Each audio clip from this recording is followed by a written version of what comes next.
जय हिंद दोस्तों, आशा करता है आप सभी लोग स्वस्थ होंगे और आप लोग की पढ़ाई बिल्कुल मस्त तरीके से चल रही होगी। और जो बच्चे हमारे यूपी फॉरेस्ट गार्ड के लिए तैयारी कर रहे थे, अब वो क्या करें, अपनी रनिंग पे थोड़ा ज़्यादा फोकस करें, क्योंकि उनको बहुत जल्द अपना रिजल्ट देखने के लिए मिल सकता है और कभी भी उनको फिजिकल के लिए बुलाया जा सकता है। आज की इस वीडियो में हम लोग सबसे पहले यही समझेंगे कि जो अब तक बच्चों के मन में कन्फ्यूज़न था कि सर वैकेंसी आई थी तो ईडब्ल्यूएस का सीट उसमें नहीं दिया गया है, तो ईडब्ल्यूएस वालों को कैसे देंगे, कि कौन क्यों सर्टिफिकेट लगेगा। मतलब कि इतने सारे क्वेश्चन करते थे। और यहाँ तक कि हम जब पहली वीडियो बनाए थे अपनी फॉरेस्ट गार्ड से रिलेटेड, तब बच्चे बहुत सारे कमेंट करते थे और उसमें कुछ निगेटिव कमेंट्स बहुत ज़्यादा आते थे कि ईडब्ल्यूएस का है नहीं, कुछ भी बोलते हो, कुछ भी करते हो। पर हम उस टाइम भी बोले थे और आज भी बोल रहे हैं कि उस भर्ती में नोटिफिकेशन में साफ साफ लिखा था कि हमारा जो यूपी गवर्नमेंट है, यहाँ पे फरवरी में ही मान्यता मिल चुका था ईडब्ल्यूएस को, और ये वैकेंसी हमारी अगस्त में के आसपास आई थी। और जब अगस्त के आसपास आई थी तो उसमें साफ साफ मेंशन कर दिया गया था कि जिन बच्चों के पास भी, मतलब कि फॉर्म भरने के डेट से पहले का ही सर्टिफिकेट होना चाहिए, अगर उनके पास है तो उनको आरक्षण मिलेगा। हाँ, जब भर्ती बन रही थी तब उस टाइम सीटों का आवंटन उस तरीके से नहीं किया गया था, पर अभी हाल ही फिलहाल में कुछ दिन पहले ही भर्ती बोर्ड ने अपना एक नोटिफिकेशन देके एकदम सब क्लियर कर दिया। उसमें साफ साफ दिखाया है कि ईडब्ल्यूएस के लिए 59+5 सीट आरक्षित हैं। इसमें किसी तरीके की कोई दिक्कत नहीं है। और जिन बच्चों को भी डाउट था और हमसे समस्याएं हो रही थी मेरे बोलने से कि आप क्यों बोल रहे हैं, क्यों बता रहे हैं जब ऐसा है नहीं, आप झूठ बोल रहे हैं, तो वो लोग भी जाके इस चीज़ को देख सकते हैं कि ईडब्ल्यूएस की सीट क्या कर दी गई, अलॉट कर दी गई है और उनका सिलेक्शन भी होगा। बशर्ते आपको बस यही एक चीज़ ध्यान रखना है कि भर्ती का लास्ट डेट कब था, 8 और 19 था। आपके पास इस डेट से पहले का सर्टिफिकेट होना चाहिए। ये सिर्फ ईडब्ल्यूएस वालों पे लागू नहीं होता है, ये ईडब्ल्यूएस वालों के पास, ओबीसी वालों के पास, एससी एसटी, मतलब ये जो चारों कैटेगरियां हैं, इन सभी कैटेगरी के बच्चों का सर्टिफिकेट जो होना चाहिए वो 8/8/19 से पहले का ही होना चाहिए, नया नहीं होना चाहिए। इससे पुराना ही लगेगा, नया नहीं लगेगा, क्योंकि भर्ती जब फॉर्म आया है तो उस फॉर्म से पहले आप किस कैटेगरी में बिलोंग करते हैं डिपेंड यही करा जाएगा। बाद में आप क्या करते हैं नहीं करते हैं उससे मतलब भर्ती बोर्ड को नहीं रहेगा। तो आपके पास जो भी डॉक्यूमेंट्स लगेंगे, जैसे कि सिर्फ ईडब्ल्यूएस तो लगेगा नहीं, साथ में आपके इसके संग क्या लगेगा, निवास प्रमाण पत्र लगेगा, आय का प्रमाण पत्र लगेगा। तो आपके पास वो तीनों सर्टिफिकेट, कास्ट भी और निवास भी और साथ में साथ आपका इनकम सर्टिफिकेट, इन तीनों का जो लगेगा वो इस डेट से पहले का लगेगा। अच्छा, इसमें भी बच्चों को कन्फ्यूज़न होगा, सर हमारे पास तो है नहीं। अगर है भी तो बहुत पुराना है, तो वो रखे रहिए, बहुत पुराना वाला रखे रहिए, साथ में अभी लेटेस्ट भी आप बनवा लीजिए, ताकि आपको कोई भी डॉक्यूमेंट्स में दिक्कत ना हो। पहले का मांगे पहले का दे दीजिए, अभी का मांगे अभी का दे दें। और ये वाली जो आपका कास्ट सर्टिफिकेट लगेगा ये इस डेट से पहले का ही लगेगा। इस बात को एकदम अपने दिमाग में बैठा के रखिएगा। अगर इससे नए डेट का है तो उनको उस भर्ती में जर्नल में काउंट किया जाएगा, उनकी कैटेगरी नहीं मानी जाएगी।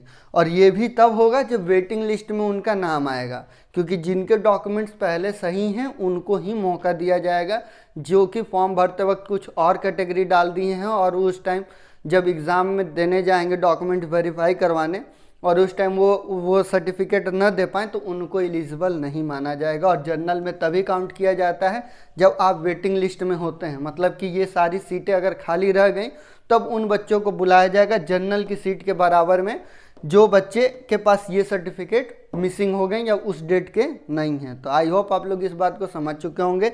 अच्छा, कुछ बच्चे नया जैसे ही पता चला कि सर ईडब्ल्यूएस का इतना आएगा, इतनी सीटें अलॉट्स हो गई, तो सर कट ऑफ क्या रहने वाली, तो मैं बता दूं आप सबको कि उस टाइम कि बहुत ही कम बच्चों के पास ही ईडब्ल्यूएस का सर्टिफिकेट बना हुआ है, बहुत ही कम बच्चों के पास। और यही वजह है कि ईडब्ल्यूएस की कट ऑफ क्या रहने वाली, बहुत ही कम रहने वाली है। और पहले भी जैसे हम बोल चुके हैं, इस बार भी बोलते हैं कि कितनी ही कट ऑफ जाएगी, तो जर्नल की 125 प्लस जिनका है वो EWS 95 प्लस, OBC का आपका जाएगा 118 प्लस या 115 प्लस भी जा सकता है और 118 से 120 के आसपास रहने वाला है। SC का आपका रहेगा 110 के आसपास और ST का आपका वही 95 प्लस। यही कट ऑफ रहने वाली है। इससे अगर इतने स्कोर आप कर रहे हैं तो आप बेहिचक अपना रनिंग स्टार्ट करें और रनिंग में एकदम समय ना लगाएं। रनिंग अपना प्रैक्टिस बनाए रहें। बहुत टफ नहीं है, बशर्ते यही है कि बहुत लॉन्ग है। जैसे कि कुछ बच्चों को अगर ये नहीं पता होगा कितना करना है तो हम बता दें कि 10 kg वजन लेके, कितना यहाँ पर शायद नहीं दिख रहा हो, 10 kg वेट भी रखना है साथ में और 25 किलोमीटर जाना है 4 घंटे में। 25 किलोमीटर जाना है कितने में? 4 घंटे में। तो ये आदमी चलता रहे तो हो जाएगा, लेकिन साथ में ये जो वेट ले के कैरी करके 10 किलोमीटर चलना है तो ये बहुत मुश्किल होगा। कुछ बच्चे तो इस चीज़ को भी हल्के में ले रहे हैं। आप लोग खुद सोचिए कि जब आप एक बैग लेते हैं, बैग में वेट कितना है, कॉपी किताब रखते होंगे, 8-10 किलो भी नहीं रहता होगा, 5-6 किलो रहता होगा। उसको लेके क्या आप लोग इतना किलोमीटर चल सकते हैं? और ये डेली पॉसिबल भी नहीं है। तो इतना आपको डेली प्रैक्टिस नहीं करना है, आपको अपनी रनिंग पे बनाना है ताकि आपका क्या होना, स्टेमिना बनता रहे। अगर आपके अंदर स्टेमिना है और आप इतना बस ले के चल सके, और आप कोशिश करिएगा कि कुछ बैग में कॉपी भर के बैग को पीठ पे लेके ही वॉक करिए और चलते रहिए, दौड़ते रहिए, ताकि आपका प्रैक्टिस बेहतरीन हो। क्योंकि अब ये ही आपको सिलेक्शन दिलाएगा। यहाँ से तो आप लोग क्लियर हैं, यही आपको सिलेक्शन दिलाएगा। तो कोशिश यही करना। और भर्तियों का आलम ये है, देख ही रहे हैं कि यूपी कांस्टेबल बहुत दिन से आ रहा है, अभी तक आ ही रहा है। भर्ती बोर्ड को मिल ही नहीं रहा, कोई एग्ज़ाम कंडक्ट कराने वाली एजेंसी ही नहीं मिल पा रही है। तो आप देख सकते हैं कितना दिक्कत हो रहा है। तो आप लोग को कोशिश यही करना है कि जिस भी भर्ती में आपको मौका मिले वहाँ पर अपनी एक सीट रिज़र्व कर लें। उसके बाद अपकमिंग एग्ज़ाम देते रहिए, कोई दिक्कत नहीं है, बशर्ते लेकिन अगर जो आपको मौका मिला है तो उसमें आप अपना 100% दीजिए और कोशिश करिए कि वो सीट आप एक कंफर्म कर लें। क्लियर? तो आई होप कि आप लोग ये सारी बात समझ गए होंगे। डॉक्यूमेंट्स कब का चाहिए तो हम फिर बता दे रहे हैं, 8/19 से पहले का आपका डॉक्यूमेंट्स होना चाहिए। जितने भी इंपॉर्टेंट डॉक्यूमेंट्स हैं एकदम रेडी करके अपना रख लीजिए। 10th का मार्कशीट, 12th का मार्कशीट, हायर एजुकेशन जितना भी अगर है तो वो भी आप लोग अब उस भर्ती के दौरान अपना लगा दीजिए। क्योंकि उससे क्या होता है कि बाद में प्रमोशन जब होता है तो वो आपको बेनिफिट देता है। तो कोशिश यही करिएगा कि 10-12 तो जाएगा ही जाएगा, साथ में अपना हायर एजुकेशन जितना भी हो, ग्रेजुएशन हो, पोस्ट ग्रेजुएशन हो, वो सारे डॉक्यूमेंट्स इसमें फिलअप करवा दें। और साथ के साथ अपना ये कास्ट सर्टिफिकेट, निवास और इनकम सर्टिफिकेट, ये तीनों इस डेट से पहले का एकदम साइड में करके एकदम रेडी करके रखें। अपना चरित्र प्रमाण पत्र वगैरह सब बनवा के रेडी रखें ताकि किसी तरीके का कोई दिक्कत ना हो। तो आशा करते हैं आप लोग ये सारी चीज़ें समझ गए होंगे। अगर कोई डाउट रह गया होगा तो आप लोग कमेंट कर सकते हैं, तो उसकी रिप्लाई आपको कमेंट में मिल जाती होगी। क्योंकि हम कोशिश करते हैं कि हर बच्चे को रिप्लाई कर दें जो भी उनका डाउट होता है। हाँ, नॉर्मल जो होता है उस पर हम नहीं कर पाते हैं, लेकिन हाँ जिसमें किसी बच्चे को डाउट रहता है उसका हम रिप्लाई कोशिश करते हैं सबका कर दें। तो अब मिलेंगे नेक्स्ट वीडियो में, तब तक के लिए जय हिंद, जय भारत।